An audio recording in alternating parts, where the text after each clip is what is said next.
আসসালামু আলাইকুম ওয়া রাহমাতুল্লাহ। তো আমার প্রিয় ভাই ও বন্ধুরা, সকলে কেমন আছো?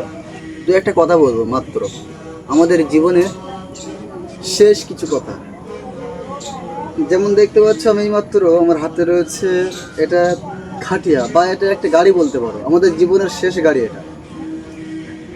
তুমি ভাবো, তুমি না গেলেও তবে তোমাকে একদিন এই মসজিদের খাটিয়া তোমাকে ঠিক নিতে আসবে। কারণ এটা তোমার জন্য অবশ্যই অনিবার্য যে তোমাকে ঠিকই নিতে আসবে তুমি না গেলেও।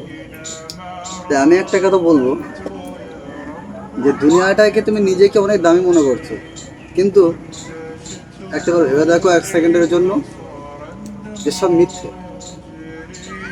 এত ধন দৌলত, বাড়ি গাড়ি, শহর জহর গহর বায়না, এত কিছু করেও কিছু তোমার সঙ্গের সাথী হলো না। এই জিনিসটা, এই যে খাটিয়ে দেখতে পাচ্ছ, এই জিনিসটা আমার তোমার জীবনের শেষ গাড়ি হবে। আর তুমি না গেলেও অবশ্যই তোমাকে এটা নিতে আসবে। তাই বলবো, কি হবে নিজেকে এত দামি মনে করে, অহংকার মনে করে? ক্ষণিকের জন্য দুনিয়া ভাই, সেটা তো একদিন যেতেই হবে। তাই বলবো, নিজেকে শুধরেন। আর দুনিয়াটাকে চলুন, দুনিয়ায় চলুন, অবশ্যই দুনিয়ায় বাঁচতে গেলে, চলতে গেলে নিজেকে চলতে হবে, তবে সেভাবে নয়।